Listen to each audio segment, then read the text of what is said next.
Hey you guys, welcome back to my channel. My name's Felipe Charming. If you want to learn how I do my flawless foundation routine and highlight and contour like a pro, keep on watching this video.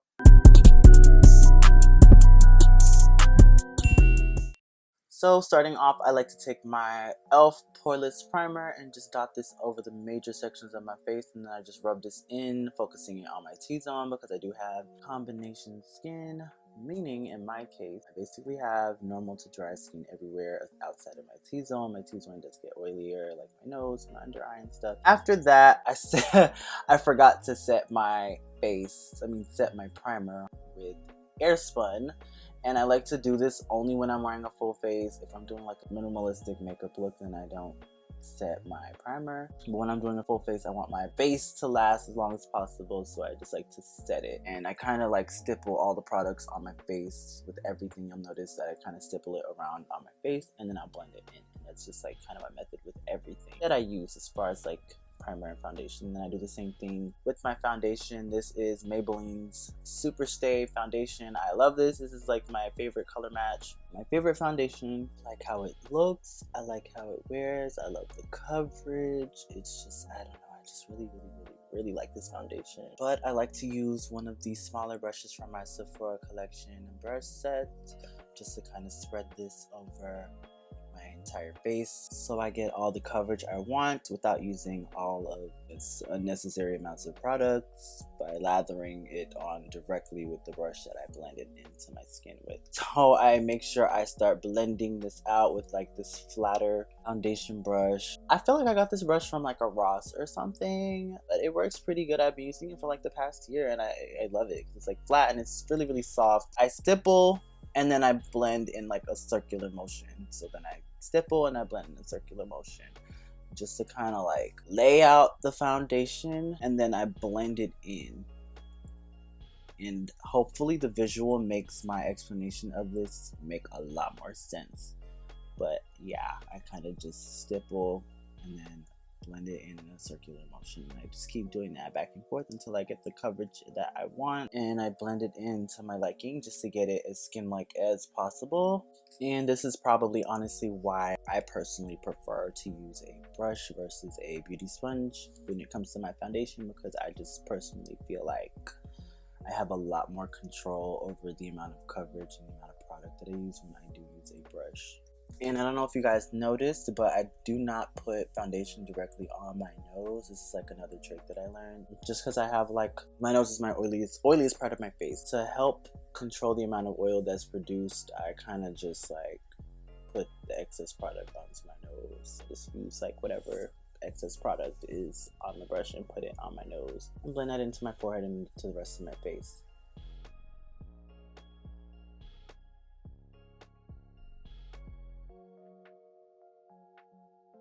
Then I took another one of my holy grails. This is the Black Opal True Color Foundation Stick in Suede Mocha, and I use this to cream contour the sides of my cheeks, my jawline, my forehead. I also like to take this on the sides of my chin, which you'll see in a second, just to kind of like chisel everything out and add warmth.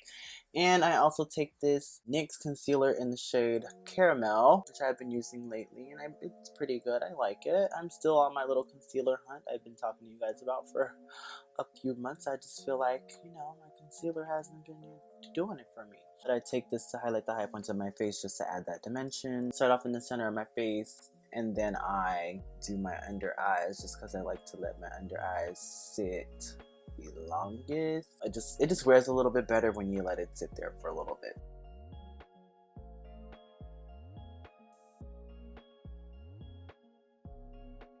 Thumbnail, haha. But yeah, so starting off with my bronzer, my cream contour. I always say it's more of a bronze because I'm adding warmth and not a shadow. But I just like to take my brush in like a circular motion up top, and then I kind of swipe it down at the bottom. And I do the same thing on the other side. Swirl it down. As a section of my face gets smaller, my circular motion gets smaller. And then I kind of like swipe it at the bottom just to like blend it out And I do the same thing at my jawline, and the same thing on my chin, and the same thing on my forehead. So the circular motion gets bigger or smaller depending on the section of my face. Now, regardless of whether I cream, contour, and highlight at the same time, I always do my bronzer first. I always blend my bronzer in first. If I blend my highlight in first, it means I made a mistake and have to erase my whole face. So I'm kidding, I just rolled the punches. Then I take my body blender by Real Techniques. This is one of my holiest of holy grails. Ever since I started using this, I have not gone back to like a regular size beauty sponge. Way more efficient. This one's a filth, but it's fine. Wash your beauty blenders, you guys. Don't be like me. Wash your beauty blenders. Yeah, I just take this and blend every section of my highlighter in a stippling motion outside of my nose. My nose, I do like to drag it down the bridge just because of the way that I lay my concealer. It's just more efficient this way, and it gives me the look that I want, and it keeps that line more defined as opposed to if I stipple it, it'll kind of like diffuse the line, which I don't want. I want my nose highlight to be very precise, and I just keep doing the same stippling motion for my forehead and my under eye.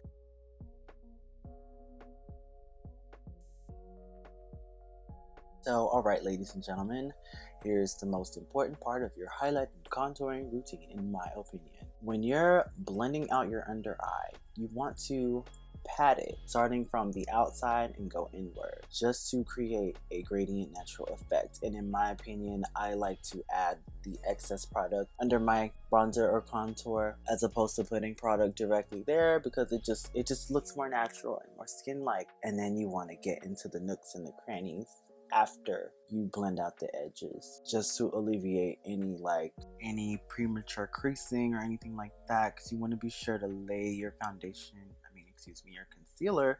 You want to be sure to blend your concealer all the way out before you set her, because once you set her, there's no going back, there's no blending it out, there's no reversing any damage already done. So you want to be sure that you blend your concealer completely out before you set it with setting powder. Once I'm done blending my concealer in, I just go over everything and pat it in, just to press it into my skin and make it blend as seamlessly as possible.